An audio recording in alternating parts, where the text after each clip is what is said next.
what's up, guys? Did y'all see the debate yesterday? It was mad fun. I'm gonna do a recap on what's important to the American people on both sides, which is the economy, because it affects everyone, abortion, because the liberals are mad about that, the border, and the black vote, because it's very important when electing a president. So let's get into it. Now, everyone knows that the economy now is crap. In Biden's argument, he's basically saying that it was handed to him that way, which is very disingenuous, because during COVID, a lot of states locked down, which means that you could not go to work, which means that we already have a nigger mayor. We don't need any more nigger big shots. most small-owned businesses could not stay open because they were labeled unessential. So what that does is it invites unemployment. It invites poverty to most middle-class Americans. And I knew it was done on purpose. The World Economic Forum, it was the best transfer of wealth when it came to the middle class. It destroyed us. Trump did not want the country to close down. Tried everything he could. Operation Warp Speed, get the vaccines out. I don't like that he did that. And yes, he's getting crucified for it, which means I am a Trump supporter, but we do hold him accountable for the inoculation.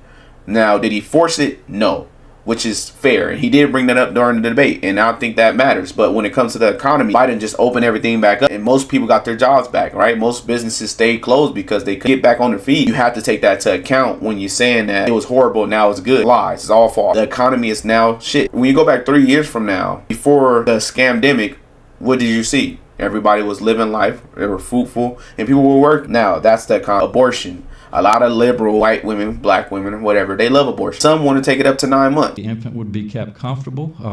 The infant would be resuscitated if that's what the mother and the family desired. I guess it makes them happy. Are they sacrificing chickens to Moloch like Hillary Clinton? What I'm saying is this, don't get me in trouble. Not every state wants abortion. What Trump did, right, and his justices did, was kick it back to the states. If most of the state does not agree with abortion, it's fair for them to say, I don't fund it. I don't want to fund it, and I don't want to support it. I don't want to see Planned Parenthood all over my community. That's fair. In my community, I have a choice to say, I don't care what the federal government say, because this is my state. I live here. I pay tax. I don't want abortion in my state. Now, abortion didn't completely stop. And that's the argument with most of these liberal people. It's like, oh, he's trying to take women's rights.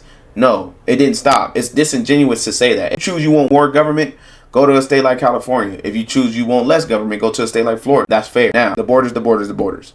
We all know that the borders are open now, all right? Most people are getting hurt and killed by these illegal immigrants that we know nothing about. We let them in free, and we don't care about their background or anything like that. We now have over 5.5 million people who've entered this country illegally under Joe Biden. How many murderers have you released into America? Senator, I'm not aware of any murderer whom we've... So you don't know? Senator, let me say something. Do you know? If you take a look at... No, you don't get to give a speech. Do you know how many murderers you've released? I'm just trying to answer your question. How many rapists Senator. have you released? Senator, I'm trying to answer your question. You can answer, I know or I don't know. Senator, any individual who poses a public safety threat... How many child molesters have you detained released? and removed into the United States, from the United States. Oh, so your testimony under oath, subject to perjury, is that you have not released any murderers, rapists, or child molesters among the 5.5 million? Is that your testimony? Don't believe what I'm saying? Just go look up Ted Cruz talking to Mayorkas about the border in a Senate hearing. You'll learn a lot about what these people do. They not like us. They not like us. They not like us. If you're honest and you're curious about the truth, go look it up. When Trump was in office, he made it very hard for people to just come in this country and do what they wanted to do. It came out of consequence. You'll get shipped off. We don't need to argue about that. We all know that. A lot of people think that it's immoral to just ship people back off to their country. But if you go to everybody else's country that's coming here, they will do the same thing. They care about their border, but it's wrong for the United States to care about our border. There's people coming inside this country, overriding everyone else who took the process to do it the right way and thinking that they deserve the world. Like, no, you don't. Even as an American, as a taxpayer, I don't get those same privileges as far as breaking the law, saying, why'd you pick me up? No, you know what come with. You're an American. You have children. Have full custody of your child. If you break a law, they don't care where your kids go. They still lock the father up, the mother up. So why should we care about your situation? So they did ask him a disingenuous question like, well, are you going to just push everybody back to their country? Because if they're illegal immigrants, he should, because you are illegal and you did it the wrong way. They don't take it easy on any American. You don't get the right to break a law and ask for favoritism, because we don't get favoritism. And it's causing a division between Americans when it comes to immigration. We cool with immigration as long as it's lawful and legal. Now, the black vote. If you have a problem figuring out whether you're for me or Trump, then you ain't black. We already have a nigger mayor. We don't need any more nigger big shots. Biden made a whole bunch of promises. And it's funny to me because black people are now angry. They didn't look up his history. He's a polished politician that been there for years. He's been racist his whole career. Most black liberals in the black community base their vote off of who was racist. My thing is that if you really base your vote off of who was racist, how could you pick Biden? I'm confused. A lot of things that Trump did in his past got took out of context, and it was done on purpose. What I hated was he felt so entitled to say, "You don't vote for me, you ain't black." We already have a nigger mayor. We don't need any more nigger big shot.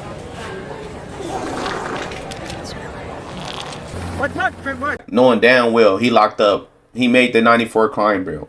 He locked a lot of black people up. He didn't care. No rehabilitation. He said he don't want his kids in a racial jungle. He said plenty of things that would disregard him being for black people, but black people still voted for him. He got the majority of the black vote. I'm confused. It's funny to me that people are now waking up, but I'm happy that people are now waking up. If you made a mistake, own up to it. Trump has did more for black people than most black people know because Trump bad. Media told you how bad Trump was. He gave enough funding to HBCUs to where they didn't have to keep coming back asking him for more money every year. He also gave school choice, which means that you can go outside your district if you living in the hood, which benefit people like me. I grew up in the hood. I couldn't see nothing different. What gave me confidence that it was something else out there and that I could work towards something is going to schools outside of where I was from. If you took that away from me, I will be probably a victim still, not knowing that I could have what other people have. So school choice helped black people. We're stuck in these environments that we don't know nothing else. So when you allow us to go outside our district without our parents getting in trouble for using a different address, our parents' friends for getting in trouble for letting us use their address to go to a decent school, he allowed it. The Democrats shut it down. Why? I don't know. Now I'll give my opinions about certain things that were said. Biden said that he ran for president just because he knew that Trump was a horrible president, which is a bold-faced lie. He dropped out the 1988 presidential election because of... It was accusations of plagiarism in his speeches. I did not know that was a Robert Kennedy quote.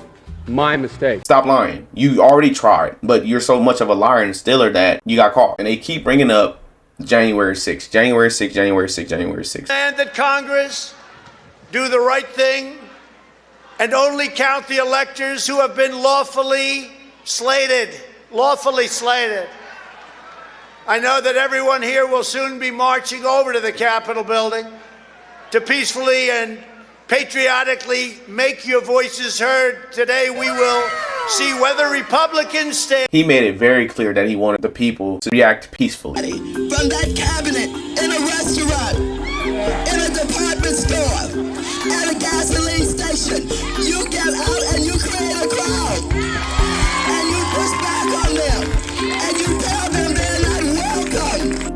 The people are going to turn on them. They're going to protest. They're going to absolutely harass them until they decide that they're going to tell the president, no, I can't hang with you. Not in D.C. Not in the U.S. They took it out of context and said he incited violence, which is all a sham and it's a game. Also, he did try to get the National Guard involved, but Nancy Pelosi revoked it. Have responsibility, Terry. We did not have any accountability for what was going on there, and we should have. This is ridiculous. You're going to ask me in the middle of the thing when they've already breached the inaugural stuff that should we call the Capitol Police? I mean the National Guard?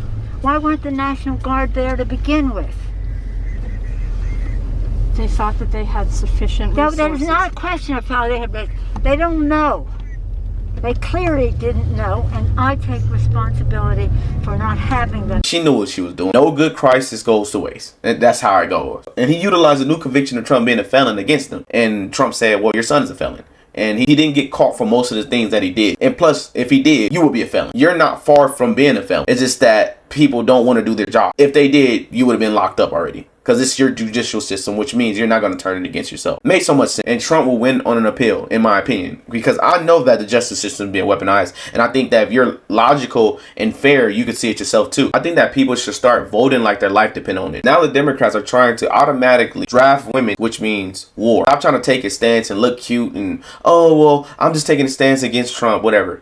At the end of the day, your life is on the line. War is war, and war is not pretty, all right? It's going to affect the top down, the grandchildren, the children. When you start voting for someone just because you don't like the way they talk, how they make you feel, not the policies, not what's going to make you fruitful, not what's going to lower your taxes, you are headed for destruction. You are literally sacrificing the youth off of your decision, and the youth is in your hands. So this situation made me look deeper into voting and what voting is and what voting means to the average American. It affects us, not the ones at the top, because they can send you to war and don't give a crap. They're not sending their kids to war. They're sending you to war and your kids to war. Stop trying to vote someone in just because they make you feel good. The adults are back in the room. He coined that term, and now look what you see. A person that can't even really speak, all right? A person don't even know what he's talking about. A person that's literally lying on stage. A person that plagiarized his way to the top. Lied about civil rights. He lied about everything. We already have a nigger mayor. We don't need any more nigger big shots. If you see a person literally reading a teleprompter and telling you he's a good president and he's making total decisions by himself, you know that's a lie. I want to know who's the person controlling them. And you voted for that. When you're embarrassed about the president that you voted for, you made a horrible decision. And it's going to affect you later. Like I said, they're trying to put women into war. All right, they're trying to sacrifice women now. I'm all for fairness because women want to take that masculine role, and look where it's leading. At the end of the day, when it gets this deep, I don't want women to be sacrificed. I'm so logical. I understand that that's not going to do any good for America at all. You have to start voting like you care about your life because your life depends on it. Once you start doing that, it's going to be very hard for these people to play with you. It's going to be very hard for these career politicians to come and lie to you because you know that it comes at a sacrifice and it's literally your bottom line. Either you can't feed your family, you can't buy a house, you can't do things that an average American used to do. You have to worry about things that you truly can't control because you have a tyrannical government who basically doesn't represent you, right? You voted for this, but most of the things that they're doing doesn't represent what you want them to do. That's not how things are supposed to be. But it will get out of hand if you are tied to emotions more than you're tied to policy. For this last segment, I want to talk to the people that's in the middle that did not know who they were voting for. With this debate, did you find out now who you're voting for? Did you learn anything from this debate? Do you think that Trump is for the people, or do you think that Biden is for the people? Do you agree with the prosecution of Trump? Do you think that Biden presidency makes the United States look weak? Answer in the comment section and I will dialogue with you. South Central, we out. We be really politicking while we whipping in the kitchen. God be my witness. At the age of 15, I was fighting